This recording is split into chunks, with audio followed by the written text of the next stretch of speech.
নন্দলালপুর যুব সমাজের উদ্যোগে মরহুম মীর মোজাম্মেল আলীর স্মৃতি ডিগবার ফুটবল টুর্নামেন্টের ফাইনাল খেলা ও পুরস্কার বিতরণী অনুষ্ঠান সম্পন্ন হয়েছে। শুক্রবার 16 ফেব্রুয়ারি বিকাল 4টায় নন্দলালপুর দক্ষিণ মহল্লার মাঠে এই ডিগবার ফুটবল টুর্নামেন্টের ফাইনাল খেলা ও পুরস্কার বিতরণী অনুষ্ঠান অনুষ্ঠিত হয়। অনুষ্ঠানে পাগলা বাজার ব্যবসায়ী বহুমুখী সমবায় সমিতি লিমিটেডের সাবেক সভাপতি আলহাজ মোহাম্মদ জাহাঙ্গীর আলমের সভাপতিত্বে প্রধান অতিথি হিসেবে ছিলেন ফতুল্লা থানা আওয়ামী লীগের যুগ্ম সাধারণ সম্পাদক এইচ.এম. ইসহাক। স্মৃতি ডিগবার ফুটবল টুর্নামেন্টের ফাইনাল খেলা ও পুরস্কার বিতরণী অনুষ্ঠান নন্দলালপুর হাই স্পিড ইন্টারনেট পয়েন্টের ব্যবস্থাপনা সার্বিক পরিচালনা করেন ফতুল্লা থানা যুবলীগ নেতা মোহাম্মদ মাসুম মাহমুদ। সাংবাদিক রাকিব চৌধুরী শিশিরের সঞ্চালনায় বিশেষ অতিথি হিসেবে উপস্থিত ছিলেন ফতুল্লা থানা যুবলীগের সাংগঠনিক সম্পাদক আরিফুর রহমান পিন্টু। অতিথি হিসেবে উপস্থিত ছিলেন ফতুল্লা থানা স্বেচ্ছাসেবক লীগের সাবেক সহসভাপতি মোহাম্মদ সোহেল রানা, বাইতুন্নুর জামে মসজিদ দক্ষিণ মহল্লার সাবেক সাধারণ সম্পাদক মোহাম্মদ আসলাম সর্দার, বাইতুন্নুর জামে মসজিদ দক্ষিণ মহল্লার সভাপতি মোহাম্মদ মাসুদ শেখ, নন্দলালপুর পুরাতন জামে মসজিদের মোতোয়াল্লি সদস্য মোহাম্মদ আনিসুর রহমান, মোহাম্মদ তোফাজ্জল হোসেন, যুবলীগ নেতা মোহাম্মদ সেলিম রেজা, মোহাম্মদ সুজন, মোহাম্মদ বাচ্চু মিয়া, মোহাম্মদ সেলিম ও মোহাম্মদ সাদ্দাম হোসেন তুহিন। এ সময় উপস্থিত ছিলেন আয়োজক কমিটির সদস্য তপু, রনি, রাকিব, রিয়াদ, সিজান, ইকরাম, শাওন, হাসান, শাকিল, বন্ধু রহমান, মিলন, অপু, শফিকুল ইসলাম, রবিন ও আবির প্রমুখ।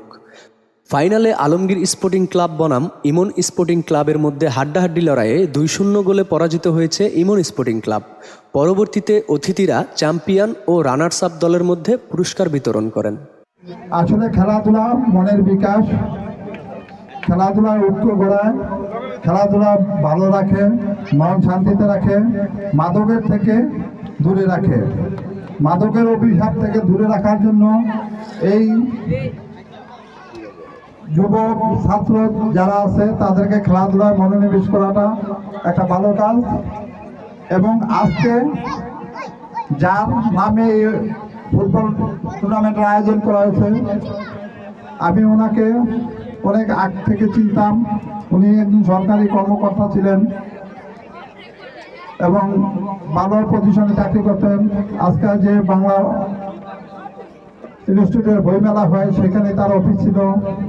সেই 1997-98 সালে একবার তার অফিসে গিয়ে অনেকক্ষণ কথা বলেছি এবং ফতুল্লা অনেক সময় তার সাথে অনেক ব্যাপারে আলাপ হতো।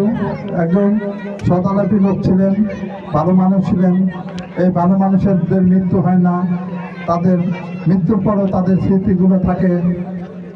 কারণ আমরা যদি সমাজে ভালো কাজ করি, আমাদের মৃত্যুর পরে হয়তো সেই পুরা মানুষ স্মরণ করবে।